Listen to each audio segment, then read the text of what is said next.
What's up, guys? Here we go. I'm going to show you how to make a race car fast, increase the horsepower. Let me show you how easy it is. Go to turbojohnracing.com, grab yourself some merchandise, comment, like, and subscribe. Thanks, guys.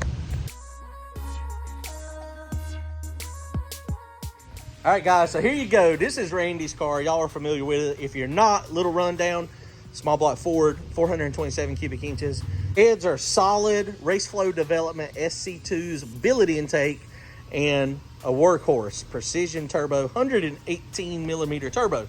Now, this is what we're going to change today. This thing is making a ton of power. We made 2,550 rear wheel horsepower with it last year.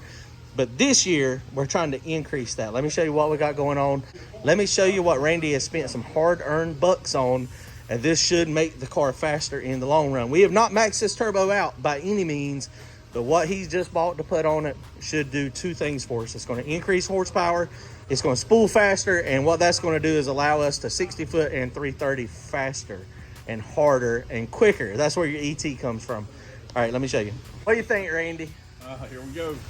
Here we go. We're trying to go faster. Well, I'm trying to get the lead stop first, Right. and then we'll go faster. So we got potential. So Yeah, we got a lot of potential. A lot of potential. Now this thing, I was thinking about it on the way here. We went really fast mile per hour. I've seen some time slips of some about the same mile per hour with mediocre boost with this thing. Yeah. With some good 60 foots and some good 330s. We can leave it on there and get what we need to get. We about to start leaning on it to the 60 foot. That's where we got to go. ET happens in the 60 foot. That's right. Mile per hour happens by your horsepower at the top end of the track. Yeah. The last 66 feet. So, but what we're doing, changing that turbo. Randy has spent some money, got a turbo, and this thing is how you make some power.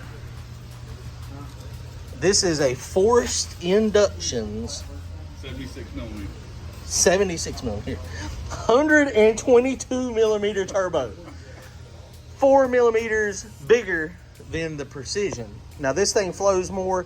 It's got a smaller turbine wheel, but it flows. It's a high flow turbine wheel. Forced inductions, go check them out. FIS, Forced Induction Solutions. Jose, he does some awesome turbos. Now this thing looks like physically it's a little bit on the smaller side than the Precision, so we're definitely going to bolt this thing on right now. I think the downpipe's going to fit fine. Obviously we should have no issues with the center section and the feeds and the oil drains. The only thing we're going to have to probably do, obviously this has got that Wiggins style clamp on it, is this will come off and then he's going to have to weld another fitting here to make it connect. So dude, it should make, according to Jose, a couple hundred more horsepower max. Now we never max this one out, but this smaller turbine housing and smaller turbine wheel should spool faster. It's going to let us 60 foot and 330 much faster. That is our game plan anyway. Let's unbox this thing real fast and see what it actually looks like. I was gonna get the light work put on the bottom off for you.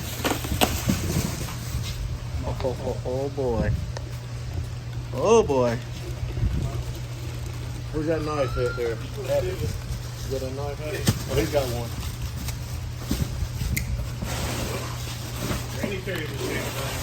So this is a Forced Inductions 122.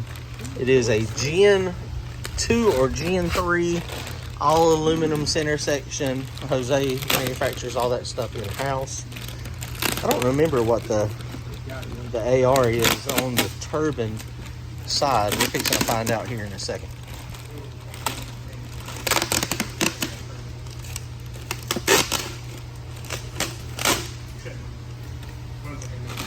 And now this turbo on a big block is made 3,000 to the tire. That's a lot of power. And a small block is made 3,000 to the tire.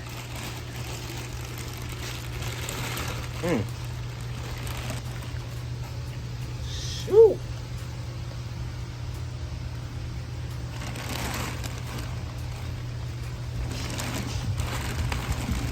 141 turbine housing. Compressors are measured based on the inducer side here. Boy, look at that. That is ball bearing turbo. It just spins forever just sitting there.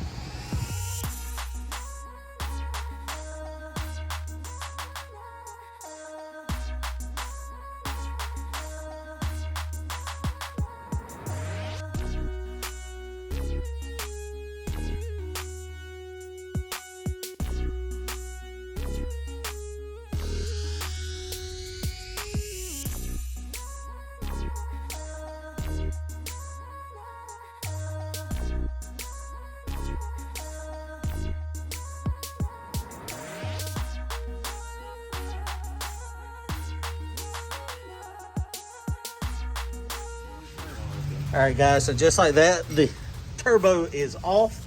So he's got this nice flange. It's got an O-ring fitting on it, so that makes it easier. We got to fix a fuel leak while we're up here. Something's leaking. We don't know more pressure. It's pretty tight, don't it? Yeah. Okay, let's figure that out. All right, guys, check out the wheel difference in height. Look at the difference in the height here. This one, man, that is insane, the difference in height here. And these are laid back a little bit, but this, just the design difference. Wow. I mean, you know, obviously precisions make a ton of power, but this wheel over here looks a lot more aggressive, like it would gather a little bit more air per revolution, which that's what it's supposed to do. As this one, like this real oil in it. All right, guys, well, here you go. Well, this is a huge difference. I was going to show you also the difference between the 151 and the 141 or the 150 AR turbine. So this, you can see the AR Arian radius. You can go look at some different YouTube links and paperwork, but basically it's area and radius. And basically the higher the number, the bigger this is, the more it flows, the slower it spools. But there is a kind of a compromise that you have to meet. Turbine volume from the wheel and the housing here makes a difference. So this thing is going to spool up a lot better. I mean, it's going to spool up a ton better. You can see the center sections, billet. Now, one thing I was just noticing as well, this one has a 1/4 inch, and then this one over here looks like it's an 1/8 inch MPT, and it's also got a restrictor way down in there, so we don't actually have to restrict the fitting. So what we'll do is we'll simply take we'll get a new fitting, our number 6 line, it'll go right to it. All right, guys, well, that's going to wrap it up today. We're fixing to slap this thing on. We're not doing any spool testing or anything today, so that's all we're going to do. Jose's turbo is here on the right. Forced inductions, this is a Precision 118 from Precision Gen 2. So we'll see what the difference is between the 122 and the 118. Hopefully in a couple weeks. We got 2 or 3 weeks before we go racing. We got a few things we got to finish up over here.